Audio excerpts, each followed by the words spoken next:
Hello दोस्तों। तो आप सभी को महाशिवरात्रि का शुभकामनाएं। हैप्पी महाशिवरात्रि। तो आज के शुभ दिन पर I had started my first mock test. I have given my first mock test. ठीक है। सो परफॉर्मेंस तो कुछ खास नहीं रहा है। I need improvement. बट हम लोग अब इस सेशन को मॉक टेस्ट की डायरेक्शन की ओर ले जाएंगे। ठीक है, ताकि इससे हम सभी का काइंड ऑफ म्यूचुअल बेनिफिट हो। कैसे हो? यू नो दैट कि अगर whatever mistakes that I have done in my mock test, if I will share with you guys, तो हो सकता है कि वो मिस्टेक्स आप लोग ना करें। ठीक है। और शिवरात्रि हो रहा है तो बैकग्राउंड में कुछ म्यूज़िक या नॉइज़ का आ ही रहा होगा, आई नो। तो कॉम्प्रोमाइज़ कर लीजिए आज भर के लिए। ठीक है। एडवांस में sorry for that background noise. तो आज जो मैंने टेस्ट दिया, सबसे पहले मैं उसके एनालिसिस की बात करता हूँ विदाउट वेस्टिंग एनी टाइम। तो 100 क्वेश्चंस का टेस्ट था, फुल लेंथ टेस्ट था, फुल लेंथ। तो जिसमें मेरा करेक्ट 49 हुआ। तो कितना नंबर आएगा? 9 दूने 18, 4 दूने 98। और लेकिन इनकरेक्ट 44 हुआ। यानी 2/3 अगर करें, अगर इसको 45 ही मान ले तो 15 3 45, 30 नंबर माइनस में गया। तो ओवरऑल 68 आया। ठीक है। एंड यू नो दैट कि I belong to general category. तो जनरल कैटेगरी में 68 क्वालिफाई नहीं होने वाला है एग्ज़ाम। ठीक है। तो इसको हम लोगों को 100 प्लस तो ले ही जाना होगा मॉक टेस्ट में, चाहे कैसा भी मॉक टेस्ट हो, whether it is easy, moderate और हार्ड। हम लोगों को 100 प्लस तो लाना ही पड़ेगा, वो भी कंसिस्टेंटली। मॉक टेस्ट में 100 प्लस लाना ही होगा अगर हम लोग अपना ईजी सिलेक्शन चाहते हैं, प्रीलिम्स ईजीली क्वालिफाई करना चाहते हैं। तो अभी तो इतना ही आया है। तो अब मुझे जो इम्पोर्टेंट लग रहा है कि in which reason I have done mistakes, so I want to share with you कहाँ कहाँ मैंने मिस्टेक्स किया, which I would like to share with you. सबसे पहले तो पेन ही सेलेक्ट कर ले यार, कौन सा पेन सही है। हाँ, ठीक है। तो देखिए, वीडियो थोड़ा लंबा होगा आज का, और I will recommend all of you guys कि आप लोग थोड़ा इसको ना 2x पर देखिए या 1.5x पर देखिए, ईजीली आपको समझ में आएगा। ठीक है, क्योंकि I am using easy language. तो सबसे पहली बात कि कोई भी मॉक टेस्ट लगाएं तो अटेम्प्ट तो पर्सन टू पर्सन डिपेंड करता है। बट आई नो कि आप अगर कोई भी पेपर दोगे या फिर प्रीलिम्स का भी पेपर दोगे तो उसमें 7 8 10 क्वेश्चन मान लो at max, we will not heard of that topic. ठीक है, we are not aware of that topic in simple terms. पता नहीं होगा कि ये टर्म कहाँ से आ गया, हम लोग पढ़े, न्यूज़ में पढ़े, यहाँ पढ़े, फिर भी उसके अलावा भी कुछ ऐसे क्वेश्चंस रहेंगे जो कि बाउंसर रहेंगे। तो उस 10 क्वेश्चन को पहले ही अगर अपन एलिमिनेट कर दें तो 90 क्वेश्चन बचते हैं अपने पास। तो आई थिंक 85 to 90 अटेम्प्ट तो करना ही है एनी हाउ। तो ये मतलब ये माइंडसेट लेकर मैं चल रहा हूँ। अब सबका अपना अपना माइंडसेट होगा। ठीक है, मतलब 90 तो अटेम्प्ट करना ही है, कोई अपने पास ऑप्शन नहीं है, और 100 नंबर इसमें लाना है। ठीक है। और गाइस, तो अब जैसे कि सबसे इम्पॉर्टेंट, पहला इम्पॉर्टेंट, देखिए कुछ पॉइंट ऊपर नीचे हो रहा होगा because I have not prepare anything before hand. मैं पहले से कुछ प्रिपेयर करके नहीं रखता हूँ, सीधा वीडियो में जो आता है, जो रियलिटी आता है, जो ओरिजिनलिटी, एकदम अनफिल्टर्ड कंटेंट जाता है आपके पास। ठीक है, ऐसा कुछ नहीं कि मैं प्रिपेयर करके बैठता, अनफिल्टर्ड, नो एडिटिंग, नथिंग। पहला कि जो भी बेसिक वाले क्वेश्चन होते हैं ना, उसमें तो भाई साहब कभी गलत नहीं करना चाहिए, पॉलिटी इकोनॉमिक्स वगैरह सब में। तो आज के टेस्ट में क्या हुआ कि मेरे अप्रॉक्सीमेटली 10-12 क्वेश्चंस बेसिक्स क्वेश्चन गलत हुए।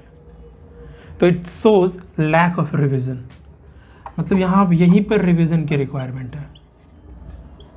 Multiple times, 2-3 times before exam we would have to do it, करना ही होगा, ठीक है, श्योर शॉट। तो ये तो करना ही है, मॉक टेस्ट लगाना ही है, उससे एमसीक्यू एप्टीट्यूड बिल्ड होता है, ठीक है। एक मॉक टेस्ट अगर हम लोग लगाते हैं, उससे हम लोगों का जो एमसीक्यू एप्टीट्यूड है, एक मतलब कि एमसीक्यू पढ़ने का टेक्निक, क्वेश्चंस पैटर्न पकड़ने का, कौन ऑप्शन एलिमिनेट करने का, ये सारा टेक्निक मॉक टेस्ट लगाने से ही हो जाता है। और देखिए बहुत सारे लोगों का बहुत कुछ कहना है, कुछ लोगों का कहना है कि मॉक टेस्ट कितना लगाए नहीं लगाए, तो इट डिपेंड्स, ठीक है, पर्सन टू पर्सन। अब कोई लोग 100 टेस्ट लगाते, कोई 50 लगाते हैं, कोई 10 लगाते, कोई एक भी नहीं लगाते और सारे का एग्ज़ाम क्वालिफाई होता है, ठीक है। तो नंबर ऑफ मॉक टेस्ट पर ना जाएं, मॉक टेस्ट लगाए, एनालिसिस करें, PYQs लगाएं, एनालिसिस करें। अब एनालिसिस एक टर्म है हम लोग यूज़ करते हैं, अब कैसे एनालिसिस करना है कोई बताता ही नहीं है, बताता भी है तो उतना मतलब कि धीरे धीरे हम लोगों को पता चलेगा। वीडियो में बैठ कर भाषण देंगे तो फिर वीडियो और लंबा हो जाएगा और कोई मतलब नहीं है। काम करें तो वो ज़्यादा बेहतरीन रहेगा, ठीक है। उससे ही मतलब कि प्रैक्टिकलिटी करे, भाषणबाजी करने के कोई फ़ायदा नहीं है, ठीक है। प्रैक्टिकल हम लोग डायरेक्ट करते हैं। तो यही सब चीज़ें हैं, लेकिन लगाना है, समझना है कि कैसे क्या होना है, ठीक है। बाकी अगर किसी को बहुत पर्सनल प्रॉब्लम है कि कैसे क्या बहुत कुछ समझ में नहीं आ रहा है तो एक्सप्लेन मैं कर सकता हूँ, आप लोग बोलिए तो मैं एक सेपरेट वीडियो बना दूंगा उस पर, और वैसे तो बहुत सारे वीडियो पर हैं, ठीक है। लेकिन काम करना है भाई, सब कुछ को बैलेंस करना है, बेसिक को रिवाइज करना है, MCQ लगाना है, करंट अफेयर्स करना है, उसका भी मल्टीपल रिविजन्स करना, तब जाके वो आपके दिमाग में रहेगा, अदरवाइज कैसे रहेगा वो रिविजन। इसलिए बोलता अगर कोई वीडियो आ रहा है तो वीडियो में सारा इन्फॉर्मेशन यूज़फुल है, आप उसको 2x पर देख ले एक बार, बस देख लें। आप एक बार सुन लिए फिर आप कभी पढ़िएगा तो ओवरऑल कभी कुछ मिलेगा तो आपके दिमाग में वो क्लिक करेगा। चलिए हम लोग अब डायरेक्टली जंप करते हैं अपने क्वेश्चंस वगैरह पर, ठीक है भाई। मॉक टेस्ट लगाना है, एकदम लगाना है, ठीक है। तो हम लोग स्टार्ट करते हैं। Let me open the question paper.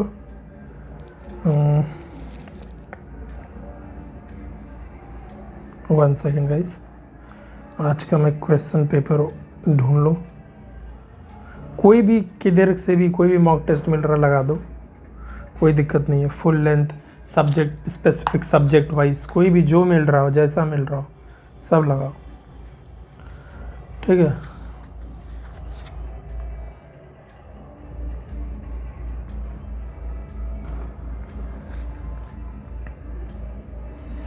जैसे कि पहला ही क्वेश्चन, जैसे कि कॉन्स्टिट्यूशन के बारे में पूछ रहा है, कॉन्स्टिट्यूशनल आइडेंटिटी, ठीक है।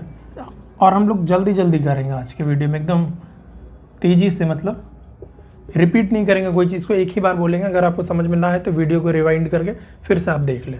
जैसे कॉन्स्टिट्यूशनल आइडेंटिटी की बात करें तो कॉन्स्टिट्यूशन में अगर आप देखोगे प्रीएम्बल में we the people of India लिखा हुआ, we the people of India. तो we the people of India लिखा हुआ, इसका मतलब कि कॉन्स्टिट्यूशन जो है हम लोगों को कलेक्टिव आइडेंटिटी प्रोवाइड करता है, कलेक्टिव आइडेंटिटी प्रोवाइड करता है। कॉन्स्टिट्यूशन हम लोगों को पॉलिटिकल आइडेंटिटी भी प्रोवाइड करता है, यूनिवर्सल आइडेंटिटी, फ्रेंचाइज वगैरह जो है, और हम लोगों को मॉरल आइडेंटिटी भी प्रोवाइड करता है, ठीक है।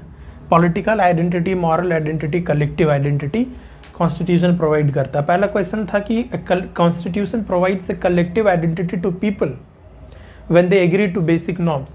जब हम लोग अपने कॉन्स्टिट्यूशन के जो बेसिक नॉर्म्स है उसको अगर एग्री करते हैं, फुलफिल करते हैं, तो क्या वो कॉन्स्टिट्यूशन हम लोग को कॉन्स्टिट्यूशनल कलेक्टिव आइडेंटिटी प्रोवाइड करता है। कैसे हम लोग क्लिक करेंगे, we the people of India से, ठीक है। Constitutional norms provide a political identity but not a moral one. Constitution हम लोगों को पॉलिटिकल आइडेंटिटी प्रोवाइड करता है लेकिन मॉरल आइडेंटिटी प्रोवाइड नहीं करता है, बिल्कुल करता है, फंडामेंटल ड्यूटीज़ वगैरह है डीपीएसपी स्टेट्स के लिए। हम लोगों को मॉरल आइडेंटिटी भी प्रोवाइड करता है, पॉलिटिकल आइडेंटिटी भी प्रोवाइड करता है, ठीक है, सारा कुछ प्रोवाइड करता है। तो इस क्वेश्चन में तो कोई खास दम नहीं था, लेकिन मतलब कि इस तरीके का शायद मे भी ना ही पूछा जाए, बट फिर भी देख लेना चाहिए, कुछ कॉन्सेप्ट बिल्ड हो ही जाता है, ठीक है। अब दूसरा क्वेश्चन जो है आर्टिकल 22 से रिलेटेड है। आर्टिकल 22 हम लोग देखेंगे। आर्टिकल 22 हमारा फंडामेंटल राइट्स में है ना, प्रिवेंटिव डिटेंशन वगैरह, याद है? प्रिवेंटिव डिटेंशन, प्रिवेंटिव डिटेंशन, ठीक है, स्पेलिंग देख लीजिएगा, प्रिवेंटिव डिटेंशन, डिटेंशन, ठीक है, प्रिवेंटिव डिटेंशन। तो प्रिवेंटिव डिटेंशन पता है ना आप लोगों को, दो तरीके का डिटेंशन होता है, एक प्यूनिटिव डिटेंशन, एक प्रिवेंटिव डिटेंशन। प्यूनिटिव डिटेंशन हुआ कि जैसे कि आपने कुछ क्राइम किया, आपने कोई ऑफेंस किया, ऑफेंस इज कमिटेड, उसके बाद आपको अरेस्ट वगैरह किया गया है, तो वो प्यूनिटिव डिटेंशन, आपको अरेस्ट किया गया, डिटेंशन मतलब अरेस्ट।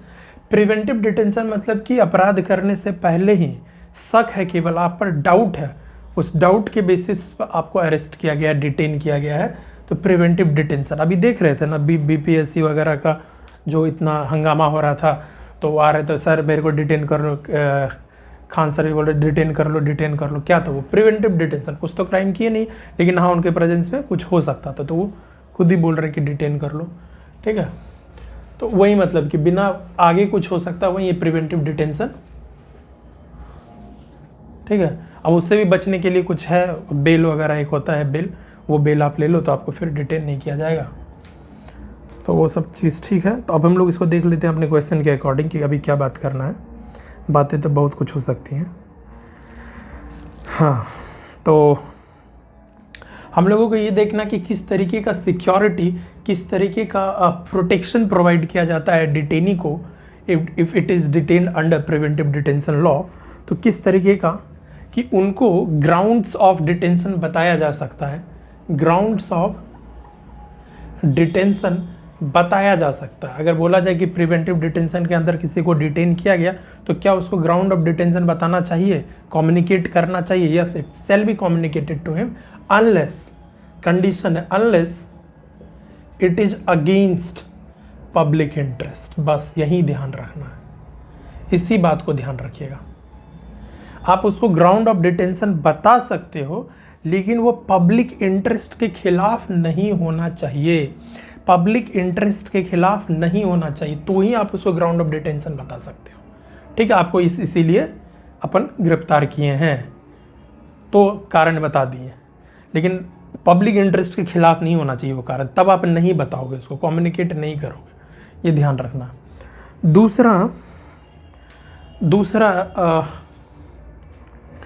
दूसरा जो है स्टेटमेंट 1, दिस स्टेटमेंट, और क्या उनको रिप्रेजेंट करने का अपॉर्चुनिटी मिलता है कि खुद को वो रिप्रेजेंट कर सके? हाँ, they have given an opportunity to represent themselves, ठीक है। जो भी उनको डिटेंशन ऑर्डर है उसके अगेंस्ट वो अपना रिप्रेजेंटेशन कर सकते हैं, अपना वकील रख के वो अपने आप को रिप्रेजेंट कर सकते हैं कि मेरे को क्यों किया गया, मैं ऐसा कुछ नहीं करूँगा, ये सब चीज़। तो वो रिप्रेजेंट करने का उनके पास अधिकार है, यही काइंड ऑफ प्रोटेक्शन है उनके पास। और एक जो ये बोला जा रहा है कि it is not applicable in case of, ठीक है, एक जो ऑर्डिनरी लॉ के अंदर होता है, देखो ऑर्डिनरी लॉ के अंदर एक प्रोटेक्शन होता है, एक प्रोटेक्शन है। हम लोगों ने जो सुना है कि अरेस्ट के 24 आवर्स के बाद रिलीज़ करना होता है, अगर बिना ट्रायल या बिना कन्विक्शन के इनको अरेस्ट किया गया है ऑर्डिनरी लॉ के अंदर, ठीक है। So a person has the right to be release after 24 hours unless the magistrate authorities further detention if only if is arrest. हाँ, अगर वो ऑर्डिनरी लॉ के अंदर अरेस्टेड है, डिटेन है, तो उसको 24 आवर के बाद रिलीज कर देना है, अगर अनलेस, यहाँ भी कंडीशन है, अनलेस कि मैजिस्ट्रेट ऑथराइजेज फर्दर डिटेंशन।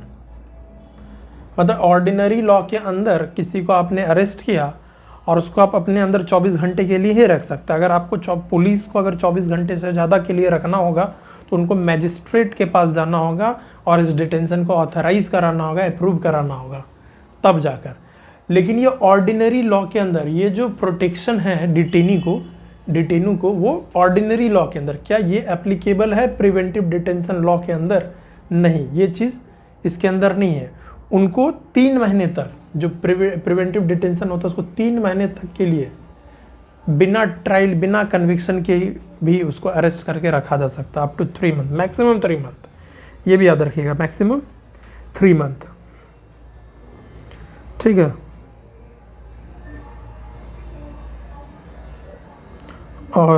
और ये जो प्रोटेक्शन है citizens as well as aliens दोनों के लिए, आर्टिकल 22 के अंदर जो ये प्रोटेक्शन है ये सिटीजन्स के लिए भी एप्लीकेबल है और एज वेल एज एलियंस के लिए भी एप्लीकेबल, मतलब जो नॉन सिटीजन्स है।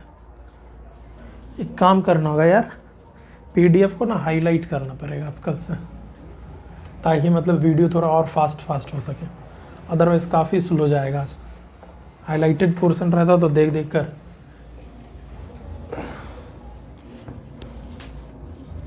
चलिए ठीक है, जैसे यहाँ देखिए क्या हुआ है, क्वेश्चन था कि 2 का आंसर है ओनली 1, कि कौन कौन सा है बताइए। The grounds of detention should be communicated to the detenu even if it is against the public. तो नहीं ना भाई, पब्लिक के अगेंस्ट थोड़ी बता सकते हैं उसको। Must be release after 24 unless the magistrate होता है, तो ये तो भाई उसके लिए है 24 घंटा वाला, ऑर्डिनरी लॉ के अंदर है। Detenu must be afforded an opportunity to make a representation against the detention order. हाँ, अपॉर्चुनिटी तो मिलना चाहिए ना रिप्रेजेंटेशन के लिए।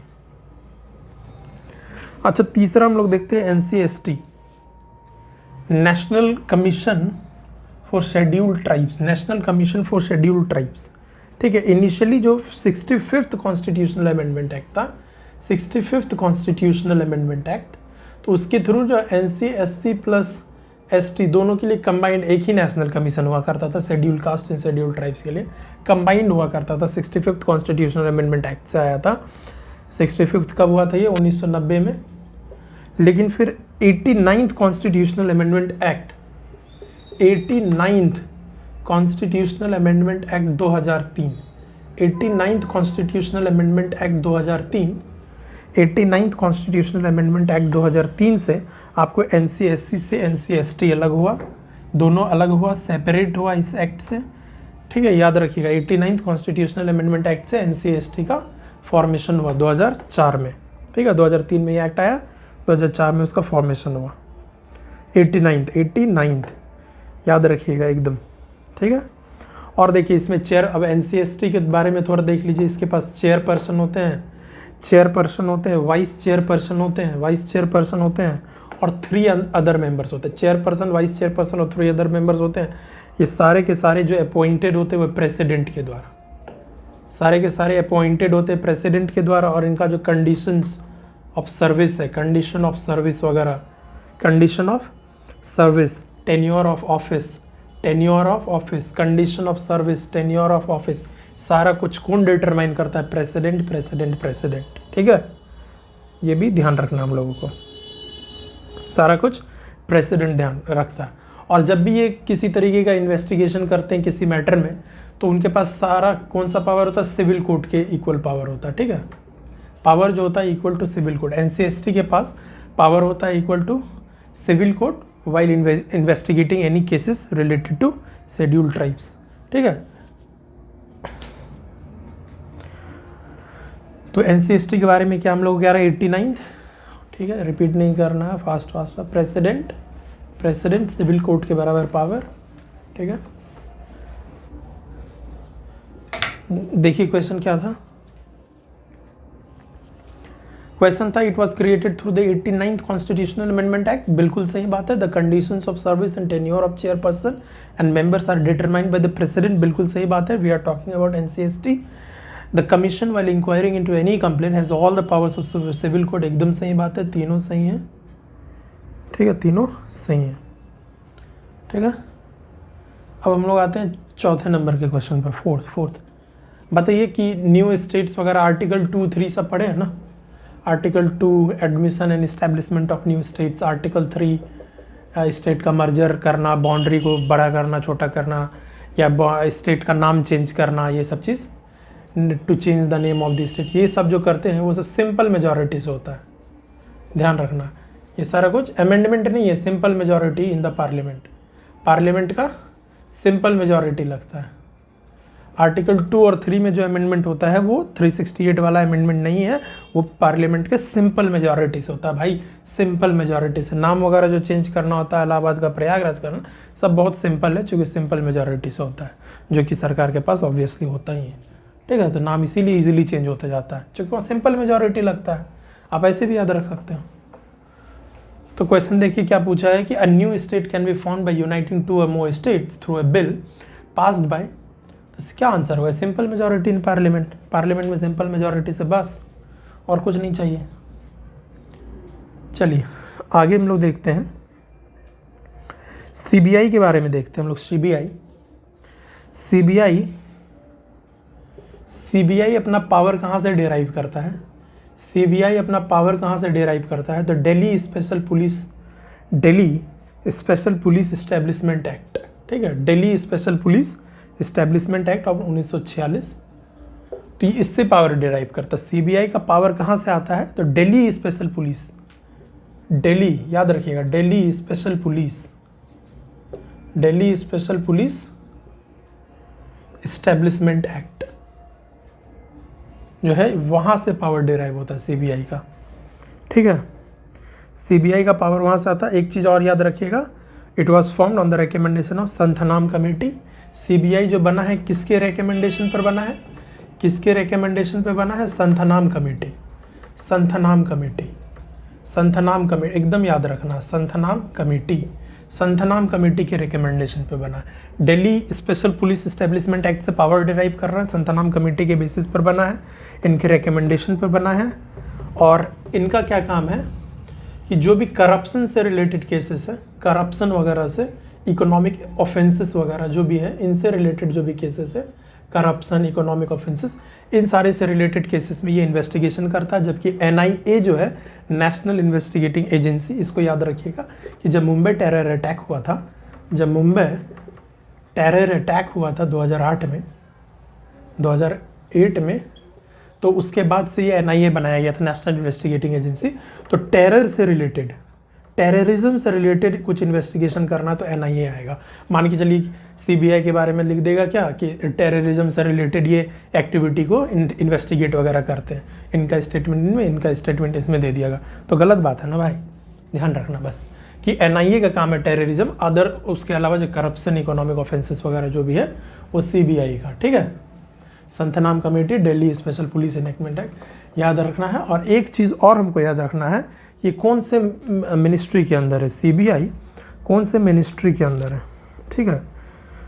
तो अपना सीबीआई जो है ये तो पीएमओ के अंदर तो बिल्कुल नहीं है, पीएमओ के अंदर तो एकदम नहीं है। ये ministry of personal pension and public grievances, ministry of personal pension and public grievances एकदम याद रखना। डिपार्टमेंट ऑफ पर्सनल जो है किसके अंदर है? Ministry of personal pension and public grievances, इनके अंदर है। Ministry of personal pension and public grievances है, पर्सनल बोलते हैं, पर्सनल बोलते हैं, देख लीजिएगा, ठीक है। Ministry of personal pension and public grievances इनके अंदर है, एकदम ध्यान रखना कौन से मिनिस्ट्री के अंदर है सीबीआई, ठीक है। क्वेश्चन देखिए ना, लिखा हुआ है कि सीबीआई के बारे में, it derives its powers from Delhi special police establishment act, एकदम सही है। It functions under the PMO, भाई पीएमओ के अंदर थोड़ी फंक्शन करता है, ये किसके अंदर फंक्शन करता है? MOPPG के अंदर फंक्शन करता है। MOPPG क्या था? ये मिनिस्ट्री ऑफ, बोलिए MOPPG क्या था? सीबीआई किसके अंदर है? MOPPG के अंदर है, ठीक है। Ministry of personal pension and public grievances, ministry of personal pension and public grievances. और तीसरा ये crimes of corruption and economic offences वगैरह से डील विद करता है, इन्वेस्टिगेट, एकदम सही बात है। टेररिज्म से कौन करता है? एनआईए, ये भी याद रखिएगा। चलिए हम लोग प्रेसिडेंट्स रूल के बारे में देखते हैं। अभी देख रहे हो ना, प्रेसिडेंट्स रूल पे क्वेश्चन आ सकता है इस बार, उनका एकदम पूरा मतलब बेसिक करके जाना हम लोगों को, इमरजेंसी ऐसे भी इंपॉर्टेंट टॉपिक रहता है, तो हम लोगों को प्रेसिडेंट्स रूल देख के जाना। जैसे आर्टिकल 355 है, आर्टिकल 355 में क्या है कि सेंटर का ये ड्यूटी है, सेंटर का ये ड्यूटी है कि स्टेट को प्रोटेक्ट करके रखना। किस चीज़ से? कोई भी एक्सटर्नल एग्रेशन है, एक्सटर्नल एग्रेशन वगैरह, इंटरनल डिस्टर्बेंस वगैरह, internal disturbance, external aggression, internal disturbance वगैरह से स्टेट को प्रोटेक्ट करके रखना, ये सेंटर का ड्यूटी है। आर्टिकल 355 में ये बोला गया और इसी ड्यूटी के तहत, ठीक है, आर्टिकल 356 के थ्रू प्रेसिडेंट्स रूल लागू हो जाता है। ठीक है, चूंकि 355 में ये ड्यूटी है सेंटर का, ठीक है, और 356 के थ्रू प्रेसिडेंट्स रूल लग जाता है। ठीक है, प्रेसिडेंट्स रूल लग जाता है। प्रेसिडेंट्स रूल हम लोगों को पता ही है, तो हम लोगों को देखना है प्रेसिडेंट्स रूल के बारे में जो क्वेश्चन है उसी के रिगार्डिंग देखेंगे हम लोग केवल, कि क्या क्या मतलब उसका कॉन्सिक्वेंसेस है। कॉन्सिक्वेंसेस क्या है? प्रेसिडेंट रूल लग रहा है, तो अब देखिए वहाँ का जो स्टेट लेजिस्लेटिव असेंबली अगर काउंसिल वगैरह है तो ठीक है, तो वो या तो डिसॉल्व हो जाएगा, डिसॉल्व हो जाता है, या फिर सस्पेंडेड एनिमेशन में चला जाता है। ठीक है, डिसॉल्व हो जाता है या फिर सस्पेंडेड एनिमेशन में चला जाता है। अगर डिसॉल्व हो जाता है इसका मतलब ये हुआ कि भाई साहब अब नेक्स्ट इलेक्शन ही करना होगा। इसका मतलब हुआ कि अब इलेक्शन करना होगा, आपको नेक्स्ट इलेक्शन करना होगा, फिर से सब कुछ बनेगा। डिसॉल्व। सस्पेंडेड एनिमेशन का मतलब कि जो लेजिस्लेटिव असेंबली है वो एग्जिस्ट कर रहा है, लेजिस्लेटिव असेंबली एग्जिस्ट कर रहा है, और जो एमएलए वगैरह हैं वो भी एग्जिस्टेंस में हैं, लेकिन जो लेजिस्लेटिव असेंबली है वो अपना बिजनेस परफॉर्म नहीं कर सकते हैं। जो भी उनका काम है बिल्स वगैरह पास करना, वो सब वो नहीं कर सकते हैं। सस्पेंडेड एनिमेशन में, सस्पेंडेड एनिमेशन में, ठीक है, तो कुछ भी हो सकता है, आइदर डिसॉल्व और सस्पेंडेड एनिमेशन। ठीक है, एक बात बहुत याद रखिएगा अच्छे से कि फंडामेंटल राइट्स पे कुछ इफेक्ट नहीं है, नो इफेक्ट। अब स्टेट क्या होता है उसको पढ़े होंगे ना हम लोग, प्रेसिडेंट्स रूल के बारे में एक चीज़ हम लोगों को अच्छे से याद रहता है कि ये जो है failure of the constitutional machinery, constitutional machinery का फेलियर होता है, ऐसा प्रेसिडेंट को फील हुआ गवर्नर की रिपोर्ट के बेसिस पर या फिर किसी अदरवाइज तरीके से, तो फिर वो फिर अप्लाई करता है। ठीक है, और 365 आर्टिकल 365 भी हम लोगों को पता है कि उसके थ्रू डायरेक्शन भेजता है प्रेसिडेंट, प्रेसिडेंट डायरेक्शन भेजता है। अगर स्टेट फुलफिल नहीं कर रहा तो प्रेसिडेंट ये एज्यूम कर लेता है कि state as per the provision of the constitution work नहीं कर रहा है। तो भाई स्टेट से प्रॉब्लम हो गया तो लोगों का फंडामेंटल राइट से उस पर क्यों इफेक्ट पड़ना चाहिए? नो इफेक्ट, कॉमन सेंस है। स्टेट से प्रॉब्लम चल रहा है ना, तो लोगों का फंडामेंटल राइट्स क्यों आप कर्टेल करोगे? No effect on the fundamental rights, fundamental rights पे कोई इफेक्ट नहीं। अब जो हाई कोर्ट है वहाँ का, उस पर भी कोई इफेक्ट नहीं, उसका power as it is unaffected, remain unaffected. ठीक है, हाई कोर्ट पे नो इफेक्ट, फंडामेंटल राइट्स है no effect.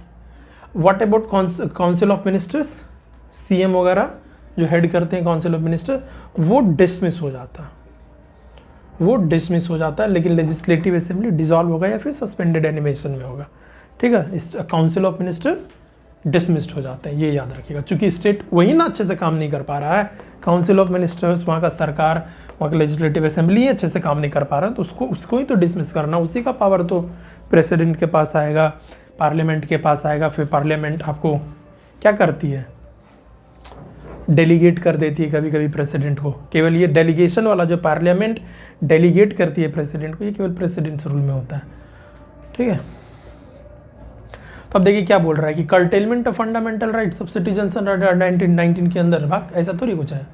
Dismissal of the state council, हाँ बिल्कुल डिसमिसल हो जाता है।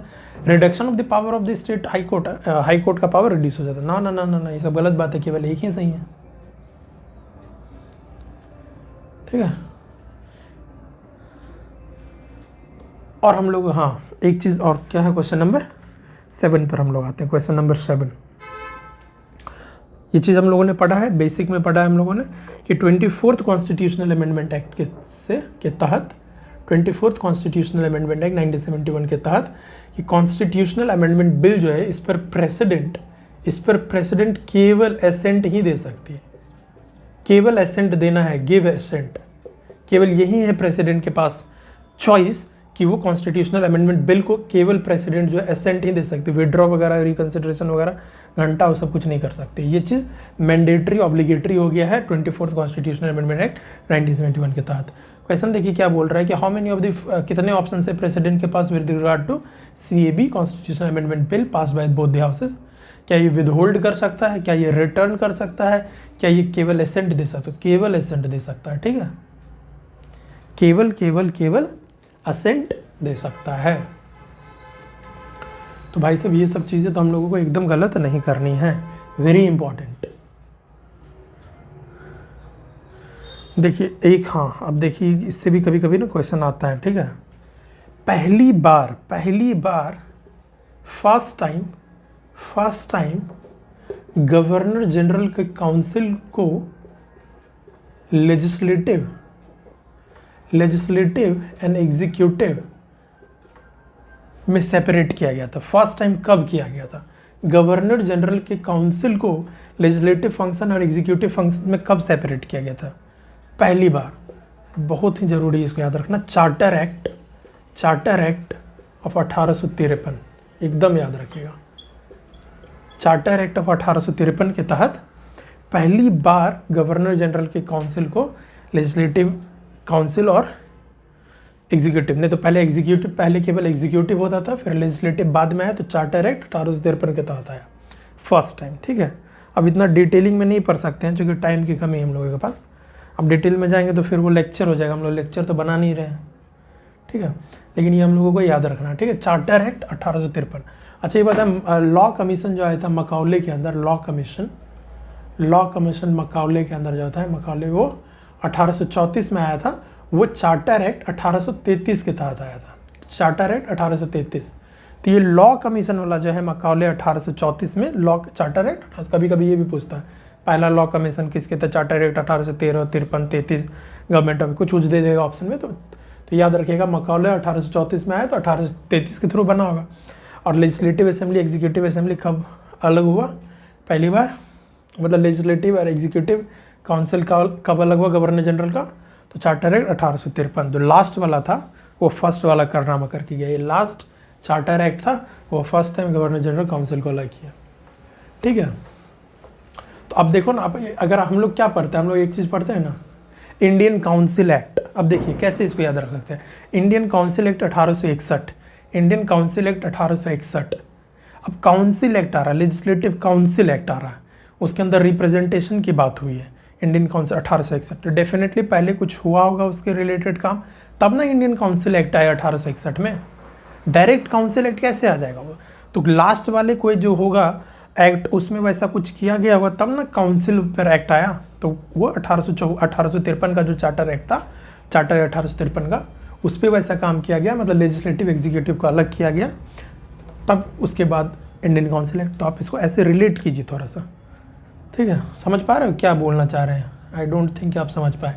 अगर समझ पाए तो कमेंट कीजिए, नहीं समझ पाए तो भी कमेंट कीजिए। तो स्पेसिफिक डाउट तो सॉल्व कर ही सकते हैं, कोई दिक्कत नहीं है। अच्छा, बी आर अम्बेडकर जी का कहना था इक्वालिटी एंड लिबर्टी के बारे में, इक्वालिटी एंड लिबर्टी के बारे में बी आर अम्बेडकर जी का कहना था कि बिना इक्वालिटी के लिबर्टी जो क्या हो जाएगा, कुछ लोगों का शासन होने लगेगा, सुपरमेसी हो जाएगा over the other. Without equality, बिना इक्वालिटी का क्या होगा, liberty would create supremacy of few over others. ये क्या कर लेगा, अपना सुपरमेसी क्रिएट कर लेगा, कुछ लोगों का सुपरमेसी हो जाएगा बाकी दुनिया पर, बाकी लोगों पर, ठीक है, लिबर्टी। इसीलिए इक्वालिटी चाहिए। तो ये बी आर अम्बेडकर का कहना था। मान के चलिए 4 स्टेटमेंट दिया रहेगा इक्वालिटी लिबर्टी पर, बताइए कि क्या मतलब बेस्ट मीनिंग निकल के आ रहा है इक्वालिटी लिबर्टी का। तो इस तरीके का जो स्टेटमेंट होगा दैट वुड बी करेक्ट, जो वो बी आर अम्बेडकर का स्टेटमेंट है, ठीक है। तो without equality liberty would produce the supremacy of the few over the many, ये स्टेटमेंट सही है। और अभी जो बताएं वो वाला भी पता चल गया हम लोगों को। आइए हम लोग क्वेश्चन नंबर अब 10 पर आते हैं। सिंपल क्वेश्चन है कि कॉन्स्टिट्यूशनल अमेंडमेंट प्रोसेस में कौन कौन से किन किन का इन्वॉल्वमेंट कंपलसरी, चाहे किसी भी तरीके का कॉन्स्टिट्यूशनल अमेंडमेंट हो, आपको हमेशा प्रेसिडेंट का अप्रूवल लगेगा। आपको दोनों हाउसेस ऑफ द पार्लियामेंट का, लोकसभा राज्यसभा से पास करना ही पड़ेगा बिल को, प्रेसिडेंट का अप्रूवल लगेगा ही लगेगा। लेजिस्लेटिव असेंबली काउंसिल का कभी किसी स्पेशल मेजॉरिटी वाले केस में, रेटिफिकेशन वाले केस में ही लगता है, बाकी सारे केसेस में नहीं लगता। सारे केसेस में प्रेसिडेंट, लोकसभा, राज्यसभा, ठीक है, तो ये तीनों होंगे। ठीक है, अब हम लोग वाइस प्रेसिडेंट के क्वालिफिकेशन की बात करते हैं। आई थिंक नॉइज़ बहुत ज़्यादा हो रहा है, ठीक है, but manage it, I try to manage it. I think if it is possible to stop the video.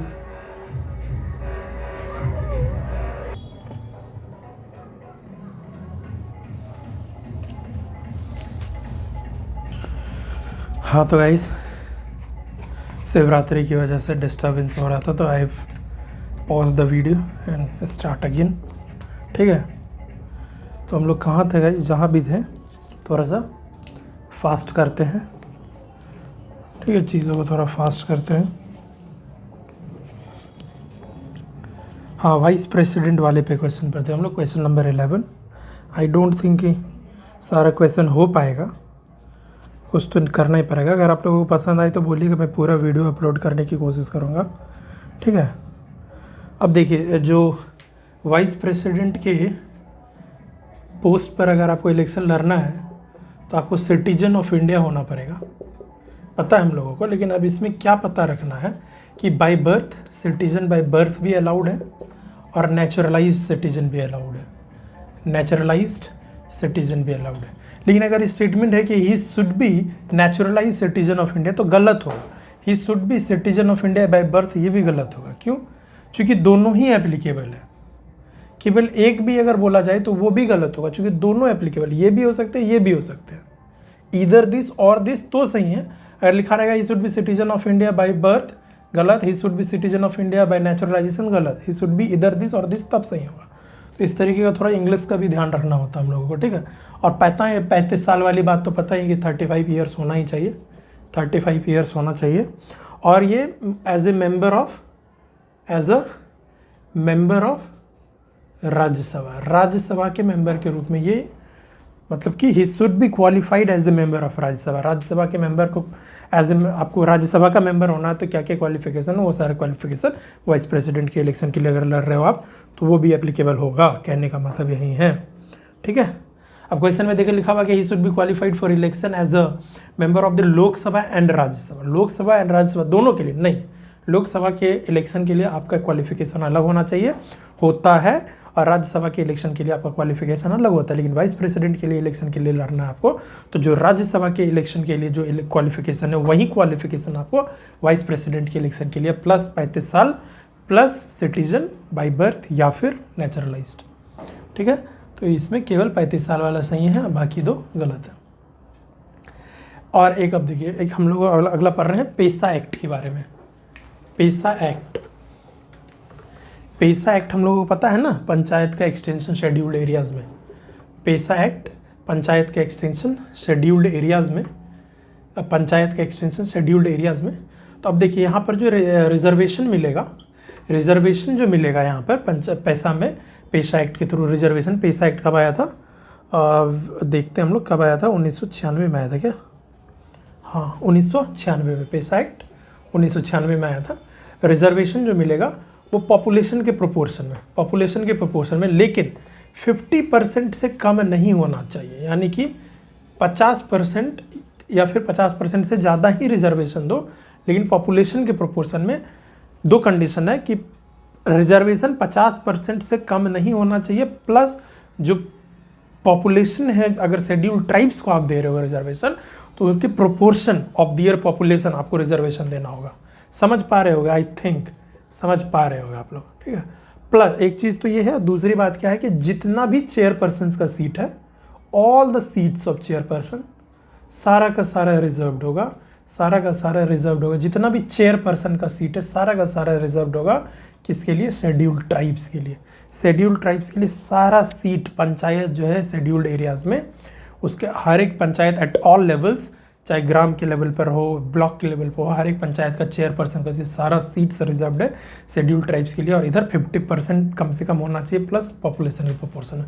Question बोल रहा है कि 50% से कम नहीं होना चाहिए, बिल्कुल सही बात है। दूसरा, ये सारा सीट्स, तो दोनों सही होगा, बोथ ए एंड बी। तो 12 का आंसर क्या होना चाहिए? हाँ, एकदम दोनों सही है। ठीक है, ये हम लोगों को पता है।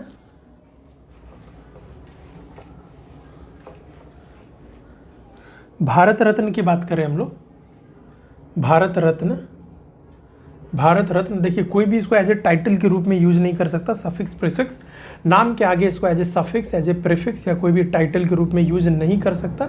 ये अपने आर्टिकल 18 में मेंशन है, अपने आर्टिकल 18 में मेंशन है, ये जो हमारा फंडामेंटल राइट्स है। इसमें कोई मॉनेटरी ग्रांट वगैरह नहीं मिलता है, आपको एक सर्टिफिकेट मिलेगा, एक मेडल मिलेगा, कोई मॉनेटरी ग्रांट वगैरह नहीं मिलेगा।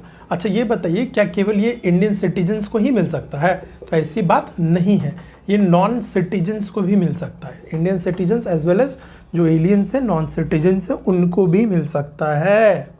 भारत रत्न बहुत ही अच्छा क्वेश्चन था ये, भारत रत्न के बेसिक पर, कि केवल इंडियन, क्या केवल इंडियन सिटीजन्स पर it can be conferred on, गलत है ये, ठीक है। और क्या इसको यूज़ कर सकते हैं एज ए टाइटल? नहीं कर सकते हैं, कोई मॉनिटर गारंटी, तीनों गलत है। 13 का आंसर डी। प्राइम मिनिस्टर के अपॉइंटमेंट की बात करें, बताना है कि किस किस केस में प्रेसिडेंट अपना डिस्क्रिशन यूज़ कर सकता है while appointing prime minister. Prime minister को अपॉइंट करते वक्त प्रेसिडेंट किस किस केस में अपना डिस्क्रिशन, पर्सनल डिस्क्रिशन यूज़ कर सकता है, अपना ब्रेन अप्लाई कर सकता है। मान के चलो कि प्राइम मिनिस्टर का डेथ हो गया ऑफिस में ही, तो उस केस में कर ही सकता है। अगर मान के चलो जो भी गवर्नमेंट बन रही है, जो भी मतलब जो पॉलिटिकल पार्टी, किसी भी पॉलिटिकल पार्टी का मेजॉरिटी नहीं है, नो मेजॉरिटी, कोलिजन जो है, कोलिजन का उसका भी मेजॉरिटी नहीं है लोकसभा में, तो इन सारे केस में प्रेसिडेंट, इन सारे केस में प्रेसिडेंट अपना डिस्क्रिशन का यूज कर सकता है, प्रेसिडेंट अपना डिस्क्रिशन का यूज कर सकता है, ठीक है। सुनने पर ज़्यादा ध्यान दें। अच्छा लिखने में टाइम ज़्यादा लग जाता है यार, ठीक है। अगर कोई मेजॉरिटी नहीं है, ठीक है, कोई मेजॉरिटी पार्टी नहीं है, नो मेजॉरिटी पार्टी लोकसभा में, उस केस में डेथ हो गया उस केस में। और देखो प्री पोल या फिर पोस्ट पोल अलायंस का भी अगर मेजॉरिटी नहीं है, नो मेजॉरिटी, तो उस केस में भी, अगर मतलब पोल से पहले कोई एक अलायंस बना हुआ था या फिर पोल के बाद कोई अलायंस बना, तो उस केस में भी अगर मेजॉरिटी नहीं मिल रहा किसी पॉलिटिकल पार्टी को, किसी अलायंस को, तो उस केस में भी प्रेसिडेंट अपने डिस्क्रिशन के बेसिस पे प्राइम मिनिस्टर को अपॉइंट कर सकता है, ठीक है। प्रेसिडेंट का डिस्क्रिशन कहाँ कहाँ यूज होता है? अब प्रेसिडेंट जो अपॉइंट होता है, प्राइम मिनिस्टर जो अपॉइंट होता है प्रेसिडेंट के द्वारा, आर्टिकल पता होगा आप लोगों को, आर्टिकल 75। आइए हम लोग देखते हैं क्वेश्चन नंबर 15। ये बहुत ही इंटरेस्टिंग क्वेश्चन था, ये ध्यान रखिएगा कि सुप्रीम कोर्ट और हाई कोर्ट दोनों के जजेस जो हैं, सुप्रीम कोर्ट हाई कोर्ट जजेस, इनका अपॉइंटमेंट जो होता है प्रेसिडेंट ही करता है। ऐसा नहीं सोचना है कि हाई कोर्ट का गवर्नर करता है, नहीं, सुप्रीम कोर्ट का जज हो या हाई कोर्ट का जज हो, दोनों का अपॉइंटमेंट प्रेसिडेंट के ही द्वारा होता है, दोनों का अपॉइंटमेंट प्रेसिडेंट के ही द्वारा होता है। और दोनों का रिमूवल भी प्रेसिडेंट के ही द्वारा होता है। फाइनल रिमूवल मतलब कि वो तो लोकसभा राज्यसभा से स्पेशल मेजॉरिटी, वो भी पता ही एकदम टोटल मेंबरशिप का special majority plus 2/3 present in voting वाला, वो मतलब एकदम तब जाके आपको जो ग्राउंड से इन क्या कहते हैं प्रूव्ड मिसबिहेवियर एंड इनकैपेसिटी वाला ग्राउंड, उस ग्राउंड पर इनको हटाया जाता है, ठीक है। तो अपॉइंटमेंट और रिमूवल दोनों और दोनों केवल और केवल प्रेसिडेंट के द्वारा, कोई गवर्नर फवर्नर नहीं, ठीक है। जैसे क्वेश्चन है कि द जजेस of the Supreme Court are appointed by the president, एकदम सही। द जजेस of the High Court are appointed by the governors, गलत है। द जजेस of both the Supreme Court and High Courts can only be removed by the order of the president, एकदम सही है। तो 2 सही है, बाकी गलत है। इसका आंसर क्या होना चाहिए? ओनली टू 15 का भी सही बात है। 16 का क्वेश्चन नंबर देखते हैं हम लोग। हाँ, anti defection law, anti defection law, ठीक है। एंटी डिफेक्शन लॉ हम लोग देखते हैं।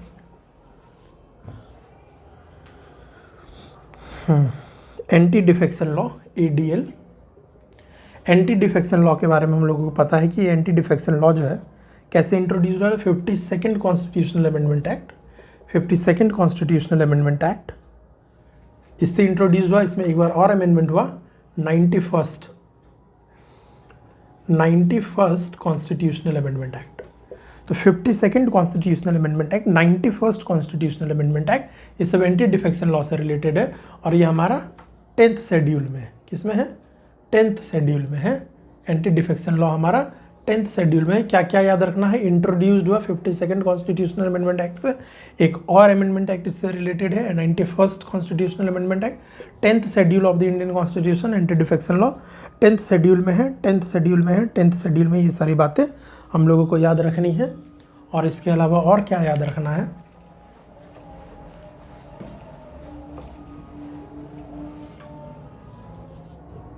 अब देखिए क्या याद रखना, मान के चलिए कोई इंडिपेंडेंट कैंडिडेट था, इंडिपेंडेंट मेंबर है, इंडिपेंडेंट इलेक्टेड मेंबर है, इंडिपेंडेंट इलेक्टेड मेंबर है, वो गया लोकसभा में और फिर उसके बाद कोई पार्टी ज्वाइन कर लिया, कोई पार्टी ज्वाइन कर लिया, ठीक है, इंडिपेंडेंट इलेक्टेड मेंबर है, उसके बाद कोई वो पार्टी ज्वाइन कर लिया, तो फिर वो आपको क्या कहलाएगा, ये डिफेक्ट किया है तो वो डिस्क्वालीफाई हो जाएगा। इसके थ्रू क्या होता है, डिस्क्वालिफिकेशन ऑफ MP MLA, ठीक है, डिस्क्वालीफाई कर देगा। जैसे पूर्णिया का पप्पू यादव है, इंडिपेंडेंट इलेक्टेड MP है पूर्णिया का, तो अब मान के चलिए कि अब गया वहाँ पर, फिर कोई पार्टी ज्वाइन कर लिया, कांग्रेस वगैरह ज्वाइन कर लिया उसने, तो फिर क्या होगा, वो डिफेक्ट हो गया एक तरीके से, यानी कि अब वो डिस्क्वालीफाई हो जाएगा, अब वो MP नहीं रहेंगे, ठीक है, तो वो एंटी डिफेक्शन लॉ के थ्रू, ठीक है, तो वो पार्टी ज्वाइन नहीं कर सकते हैं भाई, इसीलिए नहीं कर रहे हैं, ठीक है, पार्टी ज्वाइन नहीं कर सकते। और दूसरी देखें, और क्या क्या है, मान के चलो कि जैसे मेरा एक पार्टी है, अब हम वोट अपने पार्टी के अगेंस्ट ही वोट कर रहे हैं, जो पार्टी ने बोला पार्टी के विल के अगेंस्ट वोट कर रहे हैं, या वोट कर ही नहीं रहे हैं, अगर वोट नहीं कर रहे हैं, रिजेक्ट कर रहे हैं वोट को, या फिर अगेंस्ट कर रहे हैं वोट पार्टी के विल के अगेंस्ट, तो भी आप एंटी डिफेक्शन लॉ के थ्रू डिस्क्वालीफाई हो जाइएगा। और डिस्क्वालीफाई होने का तरीका और है कि अगर आप नॉमिनेटेड मेंबर हैं, अगर आप नॉमिनेटेड मेंबर हैं, ठीक है, आप नॉमिनेटेड मेंबर हैं और फिर नॉमिनेट होने के 6 माह बाद, आपने कोई पॉलिटिकल पार्टी ज्वाइन कर लिया तो आप डिस्क्वालीफाई हो जाइएगा, ठीक है। डिस्क्वालीफाई कब नहीं होइएगा, अगर 2 पॉलिटिकल पार्टी है, मर्जर हो रहा है उसका, 2 पॉलिटिकल पार्टी है, मर्जर हो रहा है 2/3 मेंबरशिप के साथ, 2/3 लोग सहमत हैं दोनों पार्टी के कि हाँ भाई ठीक है मर्जर होने दो, तब उस केस में डिस्क्वालिफिकेशन नहीं होगा। बाकी अदरवाइज अगर आप नॉमिनेटेड मेंबर हैं, 6 महीने के बाद आप पॉलिटिकल पार्टी ज्वाइन कर रहे हो तो ठीक है, if he joins political after 6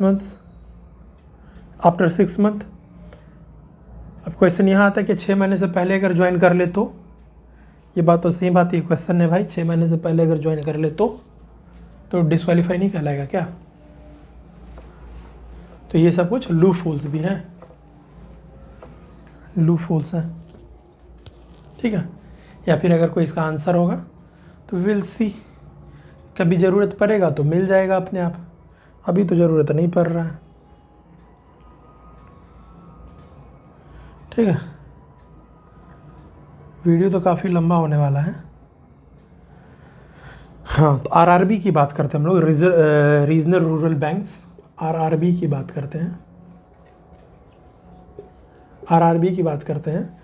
तो भाई सेंट्रल गवर्नमेंट इसमें 50% होता है, स्टेट गवर्नमेंट इसमें 15% होता है, और जो तीसरा जो आपको स्पॉन्सर्ड बैंक होता है, जो कि पब्लिक सेक्टर बैंक होता है, वो 35% होता है। एकदम याद होना चाहिए ये परसेंटेज। 50% किसका स्टेक है रीजनल रूरल बैंक्स में, सेंट्रल गवर्नमेंट का है। 15% किसका स्टेक है, स्टेट गवर्नमेंट का है। और जो थर्ड जो स्पॉन्सर्ड बैंक है, जो कि पब्लिक सेक्टर बैंक होगा, उसका 35% स्टेक होता है रीजनल रूरल बैंक्स में। ये आपको कौन रेगुलेट करता है, आरबीआई रेगुलेट करता है इसको। और ये सुपरवाइज किसके द्वारा होता है, नाबार्ड के द्वारा भी सुपरवाइज होता है, स्टेट गवर्नमेंट के द्वारा भी सुपरवाइज होता है, नाबार्ड के द्वारा भी, आरबीआई के द्वारा भी, ठीक है। इन सभी के द्वारा ये रेगुलेट होता है। और इसको जो पीएलआई, जो इसका प्रायोरिटी सेक्टर लेंडिंग जो है, पीएसएल, जो प्रायोरिटी सेक्टर लेंडिंग टारगेट जो इनका है कितना है, 75% करना पड़ेगा इसको of the year ANBC, of the year ANBC adjusted net bank credit, जितना ये लोन देते हैं तो उसका 75% लोन प्रायोरिटी सेक्टर को लोन देना होगा। रिमेंबर दिस फैक्ट, याद कर लो, ठीक है, ये भी याद कर लो। क्वेश्चन देखिए क्या बोल रहा है, आरबीआई के द्वारा रेगुलेट होता है, सुपरवाइज होता है स्टेट गवर्नमेंट के द्वारा। कितने सही हैं? 17 का आंसर है डी, कोई भी सही नहीं है। 90% एनबीसी नहीं होगा, और जो स्टेक मेजोरिटी स्टेट का नहीं है भाई, स्टेट गवर्नमेंट का थोड़ी, सेंट्रल का, इसलिए वो गलत है। दूसरा पहला कि आरबीआई के द्वारा रेगुलर सुपरवाइज स्टेट गवर्नमेंट, केवल स्टेट गवर्नमेंट थोड़ी करता है, सुपरवाइज नाबार्ड भी करता है, बताइए ना। आरबीआई रेगुलेट करता है, सुपरवाइज स्टेट गवर्नमेंट और नाबार्ड दोनों करता है। केवल अगर केवल स्टेट गवर्नमेंट लिखा हुआ है तो वो भी गलत होगा। क्यों गलत हो रहा है? क्योंकि दोनों रेगुलेट, दोनों सुपरवाइज करता है, ठीक है। को टाइम देखने दो,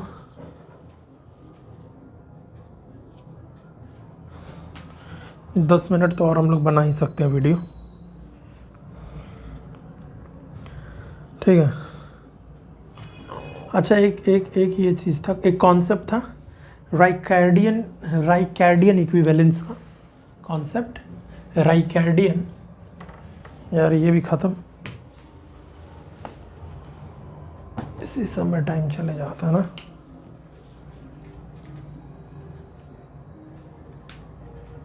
राइकार्डियन ये तो और नहीं चल रहे हैं।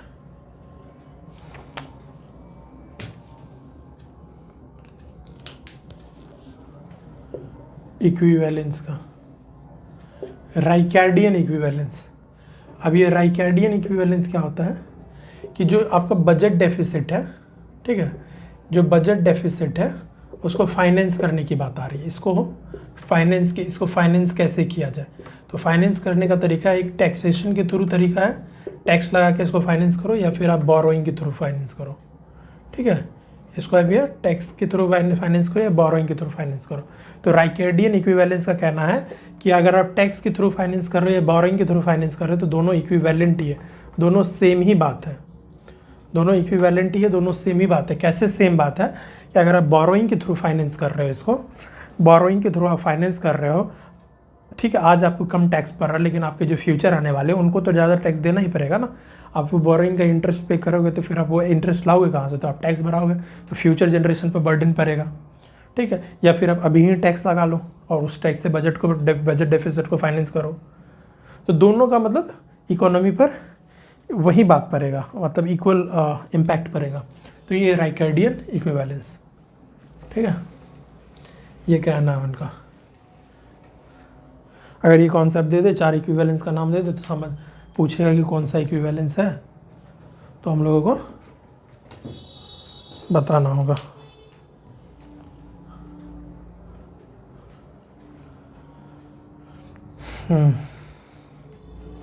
एक क्वेश्चन पूछ रहा है कि जापानीज कार कंपनी भारत में लोकेटेड है और उसके द्वारा आउटपुट बनाया जा रहा है।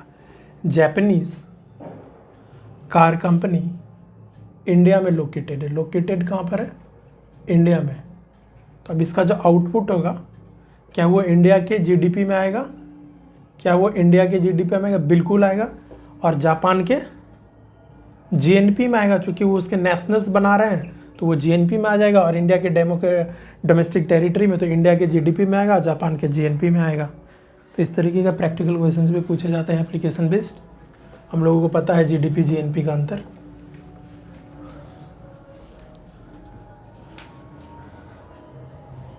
इंक भरने के बाद भी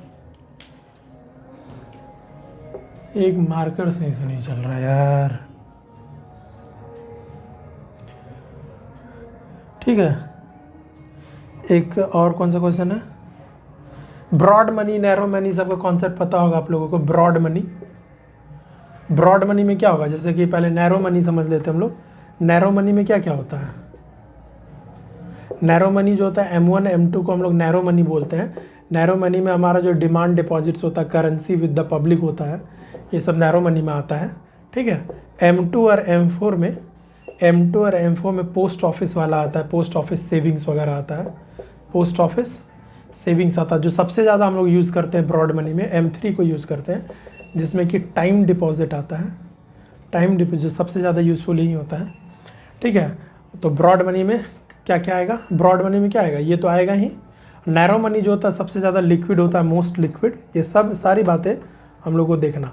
एक होता है M0 भी होता है। M0 क्या होता है? जो CRR होता है ना, cash reserve ratio, cash reserve जो रखते हैं हम लोग RBI के पास, बैंक जो रखते हैं, वो M0 होता है, जिसको हम लोग मॉनिटरी बेस कहते हैं। ब्रॉड मनी में आपको करेंसी आएगा, currency with the public demand deposits आएगा, टाइम डिपॉजिट्स आएगा, अदर डिपॉजिट्स आएगा, ठीक है, ये सारा कुछ है। लेकिन कैश रिजर्व्स रेशियो नहीं आएगा क्योंकि ये M0 में आता, मॉनेटरी बेस में आता, ठीक है। तो इस पर भी बेस्ड कुछ क्वेश्चंस आते हैं।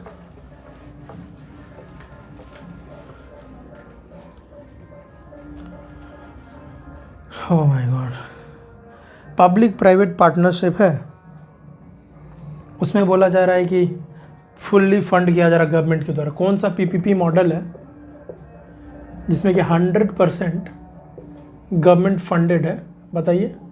EPC है जिसमें इंजीनियरिंग प्रोक्योरमेंट वगैरह केवल EPC मॉडल में, ये तो पता ही हम लोगों को, बेसिक लॉजिक से हम लोग समझ जाते हैं। 100% फंडिंग किसमें, engineering procurement and construction. Private वाले जो हैं वो इंजीनियरिंग करेंगे, प्रोक्योरमेंट करेंगे, कंस्ट्रक्शन करेंगे, फिर जाइए 100% फंडेड, इनके द्वारा बदले में जो काम का पैसा मिलेगा। EPC model.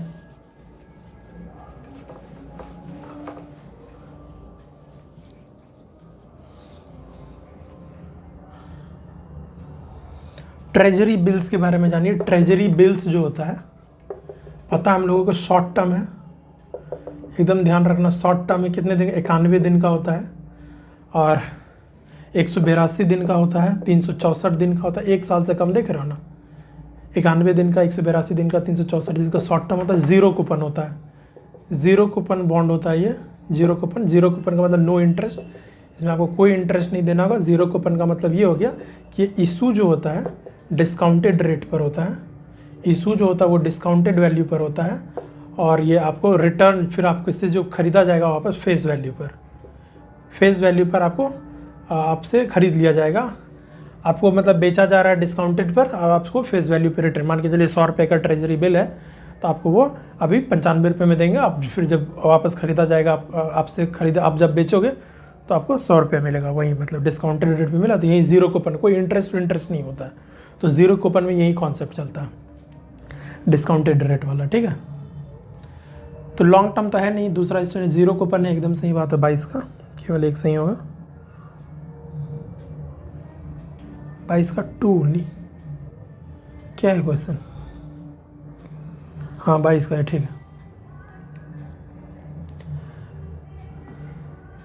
Balance of payment एक बहुत ही मतलब बैलेंस ऑफ पेमेंट का डेफिनेशन पर क्वेश्चन था यार, बताइए। Basic question balance of payment हम लोग पूरा current account, capital account, forex reserves वगैरह पढ़ लेते हैं, लेकिन बैलेंस ऑफ पेमेंट का बेसिक डेफिनेशन ही नहीं पता। बैलेंस ऑफ पेमेंट्स में जितना भी ट्रांजेक्शन हो रहा है, इकोनॉमिक ट्रांजेक्शन हो रहा है between residents of a country and all the others, all the rest of the world, ठीक है। केवल BOP में ऐसा नहीं है कि गवर्नमेंट का इकोनॉमिक ट्रांजैक्शन, एक देश का गवर्नमेंट दूसरे देश का गवर्नमेंट से जो भी इकोनॉमिक ट्रांजैक्शन कर रहा है, केवल वही BOP में नहीं आता है यार। बैलेंस ऑफ पेमेंट में गवर्नमेंट का तो आता ही है, प्लस जो रेसिडेंट्स है कंट्री का, उनका ट्रांजैक्शन दूसरे कंट्री के रेसिडेंट से, ठीक है। तो डेफिनेशन में होगा, it is a comprehensive record of all economic transactions between government नहीं, between residents of a country and the rest of the world over defined period, usually 1 year का, ठीक है। अब देखिए एक क्वेश्चन बहुत ही ज़बरदस्त क्वेश्चन था MSME पर, बहुत ही ज़बरदस्त क्वेश्चन है MSME पर। एक एक कंटेंट में दम है भाई, पूरा वीडियो देख लोगे एक बार मज़ा आ जाएगा।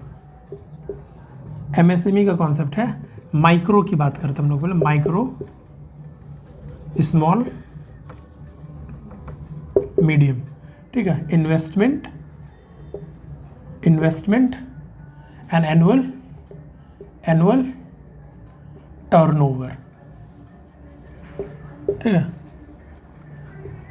1 करोड़, 5 करोड़, 10 करोड़, 50 करोड़, 50 करोड़, 250 करोड़, ये तो याद रखना ही पड़ेगा। देखिए माइक्रो किस तरीके के इंटरप्राइजेस को हम लोग माइक्रो इंटरप्राइज कहेंगे, जिसका इन्वेस्टमेंट 1 करोड़ या 1 करोड़ से कम हो, लेस देन और इक्वल टू, और जिसका एनुअल टर्नओवर 5 करोड़ या 5 करोड़ से कम हो। 1/5 उसको 10 गुना करो तो 10।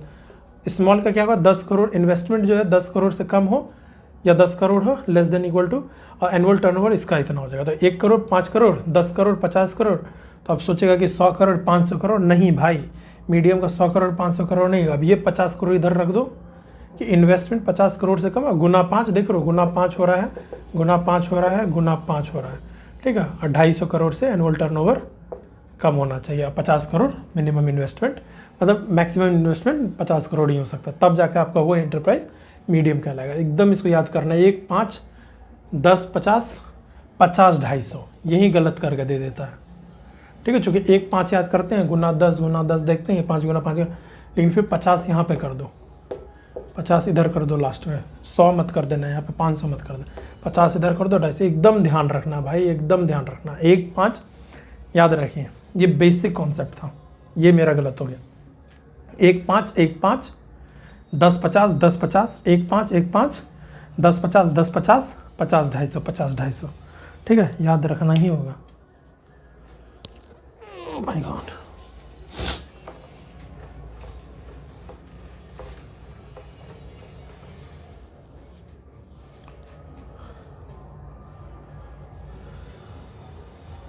अच्छा एफडीआई एफपीआई के बारे में पता ही होगा, एफडीआई और एफपीआई के बारे में।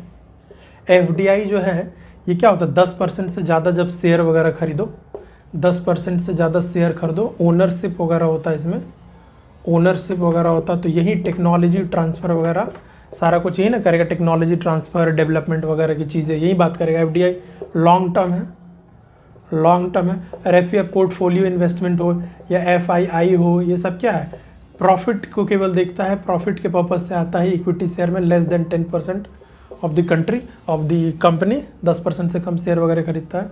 शॉर्ट टर्म है, प्रॉफिट के लिए है ये सब, ठीक है। एफपीआई शॉर्ट टर्म प्रॉफिट के लिए, ये लॉन्ग टर्म ओनरशिप के लिए। तो टेक्नोलॉजी ट्रांसफ़र वगैरह कौन करेगा बताइए, एफडीआई ही करेगा जो लॉन्ग टर्म वाला है, ठीक है। तो ये एफडीआई एफपीआई थोड़ा सा बेसिक हम लोगों को आना चाहिए।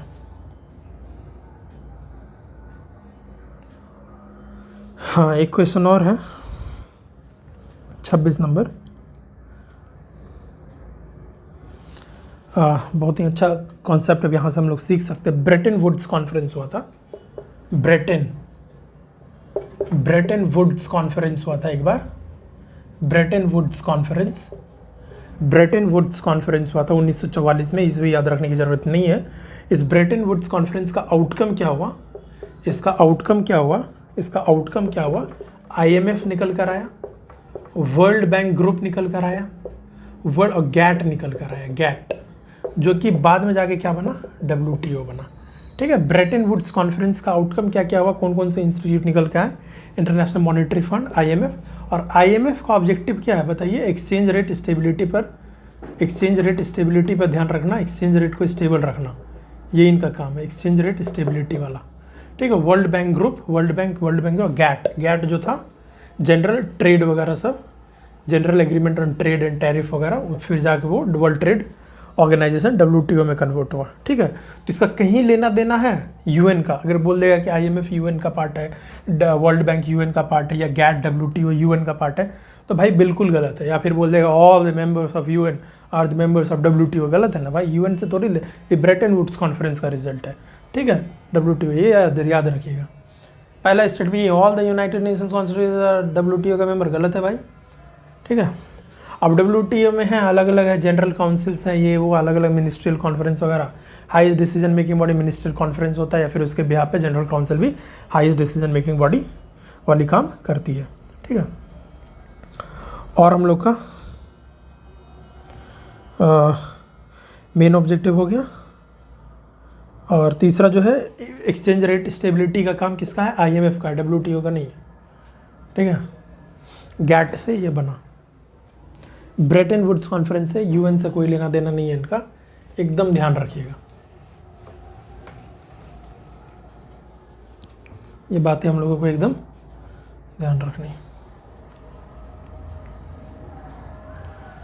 हाँ, एग्रीकल्चरल सेंसस की बात करें हम लोग, एग्रीकल्चरल सेंसस की बात करें तो हर एक 5 साल पर होता है, एवरी 5 ईयर्स, हर एक 5 साल पर। तो अब पहली बार सबसे फर्स्ट टाइम कब हुआ था, तो 4th 5 ईयर प्लान में, 4th 5 ईयर प्लान जो 1970-71 में हुआ था, तो पहली बार एग्रीकल्चरल सेंसस तभी होता है, हर एक 5 साल पर होता है, हर एक 5 साल पर होता है।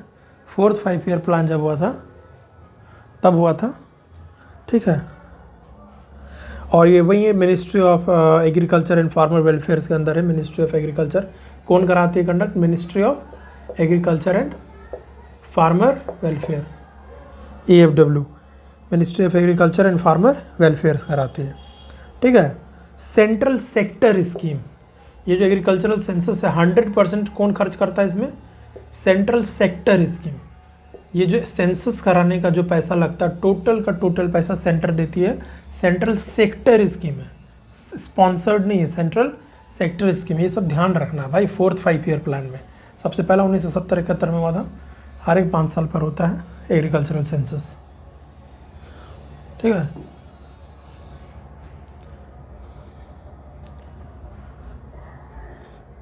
एक है Asian infrastructure investment bank, AIIB जो है। एक NDB था ना, न्यू डेवलपमेंट बैंक, जो कि ब्रिक्स के थ्रू आया था, याद है ना हम लोगों को? NDB ब्रिक्स के थ्रू आया था। ये AIIB जो है एशियन इंफ्रास्ट्रक्चर इन्वेस्टमेंट बैंक, ठीक है।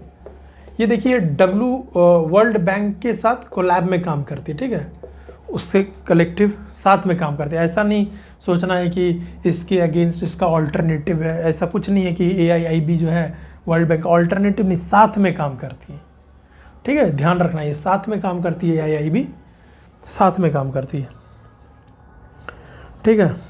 और इसको UN के जनरल असेंबली में परमानेंट ऑब्जर्वर स्टेट का भी मिला था। UN के जनरल असेंबली में इसको परमानेंट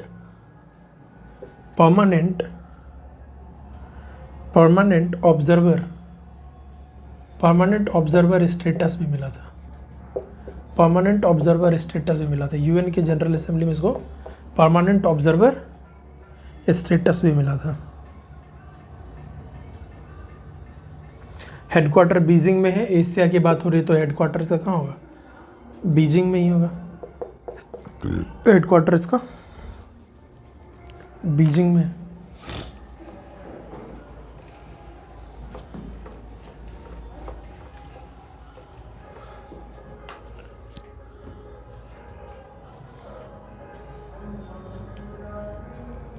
एक क्वेश्चन है कि रेडियो एक्टिव पॉल्यूशन किससे किससे होता है? कॉस्मिक रेज से होता है, डिस्पोजल ऑफ न्यूक्लियर वेस्ट से होता है, disposal of certain medical equipment, uranium mining, सारे कुछ से होता है। ये सब हम लोगों को पता ही है, ठीक है।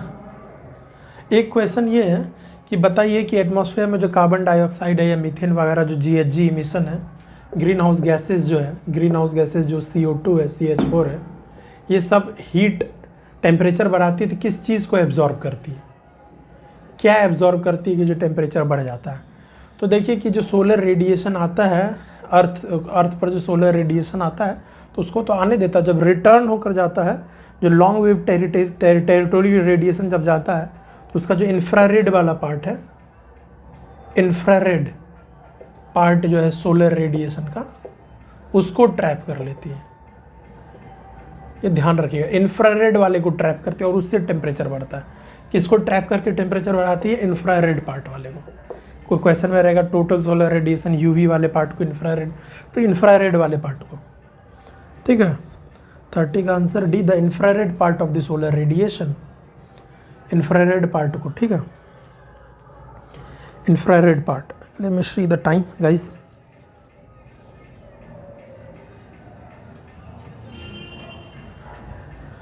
गाइस देखिए 30 क्वेश्चन हो पाया है। वीडियो कम से कम 1 घंटा 10 मिनट का हो चुका है एंड उतना MB GB जो GB वगैरह उतना मोबाइल में स्पेस भी नहीं है। तो आई थिंक वीडियो मतलब कि लिमिटेड कंस्ट्रेंट की वजह से उतना GB नहीं है, स्पेस नहीं है, तो ऑलरेडी मेमोरी फुल हो जाएगा 2-3 मिनट में। तो मेरा मन तो था कि पूरा 100 का 100 क्वेश्चन करें, चाहे कितना भी टाइम लगे। बट अगर आप लोगों को ये पसंद आ रहा है, आप कमेंट करें, अगर एक भी कोई कमेंट करेगा तो मैं पूरा का पूरा वीडियो बनाऊंगा। जिनको PDF वगैरह चाहिए तो टेलीग्राम ज्वाइन करें तो मैं भेजूं, किन्हीं ने अभी तक ज्वाइन नहीं किया तो मैं नहीं भेज रहा हूं भाई। इनएक्टिव पड़ा हुआ टेलीग्राम ग्रुप, किसी को ज़रूरत है ही नहीं। तो कोई नहीं, अपना काम तो हो रहा है। अगर आप लोग को भी अपना बेनिफिट करना है तो कीजिए। ठीक है, बाकी एग्ज़ाम तो निकालना ही है, आपको भी निकालना, हमको भी निकालना, चाहे कैसे भी निकालना तो है। तो इसी के साथ आज के लिए अलविदा। Thank you. जय हिंद, जय भारत।